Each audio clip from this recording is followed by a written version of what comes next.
Hello दोस्तों, तो आप सबका बहुत बहुत स्वागत है गणेशाय वर्ल्ड के इस यूट्यूब चैनल में। तो दोस्तों आज की जो वीडियो है, आज की वीडियो में हम पढ़ेंगे डी ब्लॉक के तत्व। जी हाँ दोस्तों, हमने पी ब्लॉक और एच ब्लॉक को कंप्लीट कर लिया है। अगर आपने पी और एच ब्लॉक को अभी तक नहीं देखा तो जाइए वीडियो के डिस्क्रिप्शन में या चैनल की प्लेलिस्ट में, आपको एच और पी ब्लॉक को देख लेना है, समझ लेना है। तो आज हम बात करते हैं डी ब्लॉक की। तो आप दोस्तों बहुत अच्छे से जानते हैं, बहुत अच्छे से समझते हैं कि जो आपको पता है ना ब्लॉक कितने हैं, तो सॉरी उपकोष कितने हैं, तो आपको पता है उपकोष 4 हैं। एस हमारा हुआ पी, हमारा डी हुआ डी और हमारा हुआ एफ। इस टाइप से दोस्तों 4 उपकोष हैं। कितने उपकोष हैं दोस्तों? 4 उपकोष हैं। और इन उपकोषों के आधार पर ही जो है ना दोस्तों ब्लॉक बनाए गए हैं। तो डी ब्लॉक के तत्वों को दोस्तों हम समझेंगे। तो डी ब्लॉक के हमारे तत्व क्या हैं? तो ऐसे तत्व जिनका अंतिम इलेक्ट्रॉन डी उपकोष में प्रवेश करता है, डी ब्लॉक के तत्व कहलाते हैं।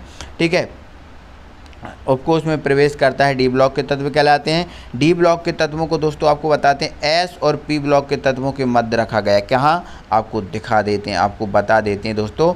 आप देख पा रहे हो यहाँ पर, ये आपका आप देख पा रहे हो दोस्तों, यहाँ पर ये जो आपका पहला और दूसरा वर्ग है एस ब्लॉक का है। 13 से लेकर आपका जो 18वां तक वर्ग है वो आपका पी ब्लॉक का है। और यहाँ से जो आपका तीसरे वर्ग से जो 12वें वर्ग के तत्व रखे हैं, ये आपके दोस्तों डी ब्लॉक के तत्व हैं। तो आपको बता देते हैं डी ब्लॉक के तत्वों को एस और पी ब्लॉक के तत्वों के कहाँ रखा गया दोस्तों?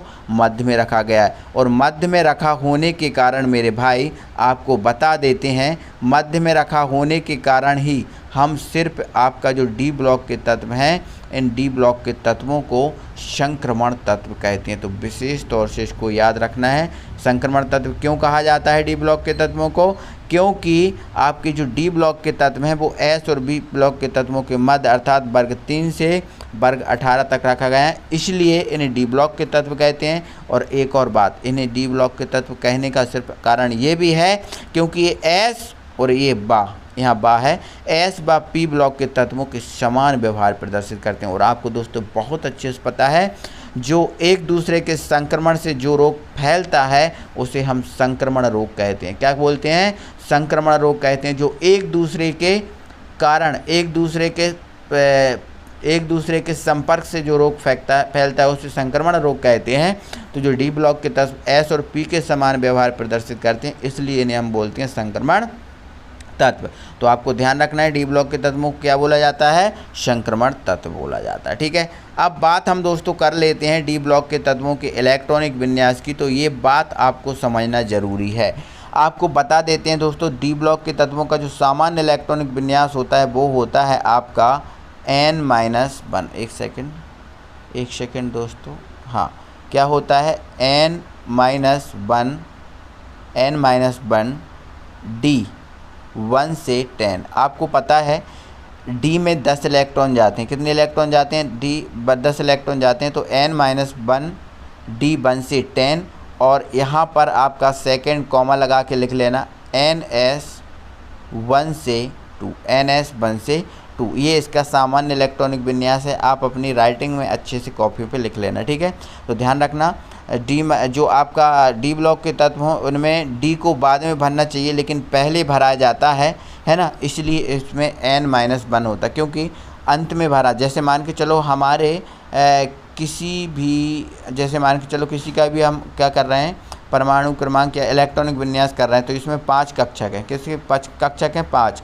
तो डी को 5वें नंबर पे भरना चाहिए, बट नहीं भरते हैं। डी को एक पहले भरते हैं, है ना, एक पहले भरते हैं, मतलब 5-1 पे भरते हैं, 5-1 है ना। तो यदि कुल संख्या हमारे पास n है तो एक पहले भरते हैं, इसलिए इसके यहाँ पर लिखा गया है n-1। तो इसका सामान्य इलेक्ट्रॉनिक विन्यास n-1 डी 1 से 10 और ns 1 से 2 होता है। ये आप लिख लेना। ठीक है, चलो अब मैं दोस्तों आपको डी ब्लॉक के तत्वों को बता दे रहा हूँ। ये कुछ आपको दिख रहे हैं, ये आपके डी ब्लॉक के कुछ तत्व हैं। ठीक है, ये आपको दिख रहे होंगे, ये डी ब्लॉक के तत्व हैं। थोड़ा सा और मैं बड़ा करता हूँ, ये आपके डी ब्लॉक के तत्व हैं। ठीक है, तो डी ब्लॉक के तत्वों में दोस्तों बस आपको एक जो है ना, बस एक लाइन आपको याद रखनी है। ठीक है, ये वाली जैसे आपको पता है ये स्कैंडियम है, ये टाइटेनियम है, ये वेनेडियम है, ये क्रोमियम है, ये मैग्नीज है, ये आयरन है, ये कोबाल्ट है, ये निकल है, ये कॉपर है और ये जिंक है। बस आपको ये वाली लाइन याद रखनी है, बस इसकी आपको ज़रूरत पड़ेगी और बाकी तत्वों की आपको ज़रूरत नहीं पड़ती। तो इस वाली लाइन को आप याद रख लेना। परमाणु क्रमांक दोस्तों बिल्कुल क्रम से है। स्कैंडियम का 21 है, टाइटेनियम का 22, वेनेडियम का 23, क्रोमियम का 24, मैग्नीज का 25, आयरन का 26, कोबाल्ट का 27, निकल का 28, कॉपर का 29 और जिंक का 30। तो बस इसको याद रखना है। इसके अलावा आप एक तत्व और याद रख लेना, ये वाला जिसका नाम है प्लेटिनम। इसके बाद आप एक वाला ये तत्व रखेंगे जिसका नाम है गोल्ड, है ना।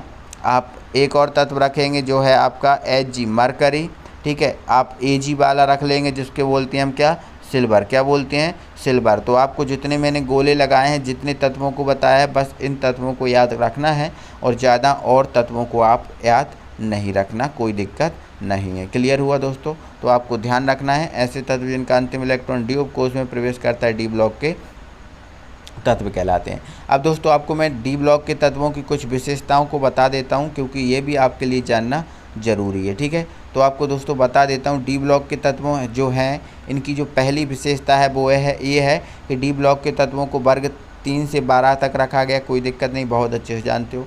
डी ब्लॉक के तत्वों को संक्रमण तत्व कहते हैं, बहुत अच्छे से जानते हो। क्योंकि आपको डी ब्लॉक के तत्वों को संक्रमण तत्व क्यों कहते हैं, क्योंकि ये एस और पी ब्लॉक के तत्वों के समान व्यवहार प्रदर्शित करते हैं, ठीक है। और एक विशेष बात, डी ब्लॉक के तत्व परिवर्ती ऑक्सीकरण अवस्था प्रदर्शित करते हैं।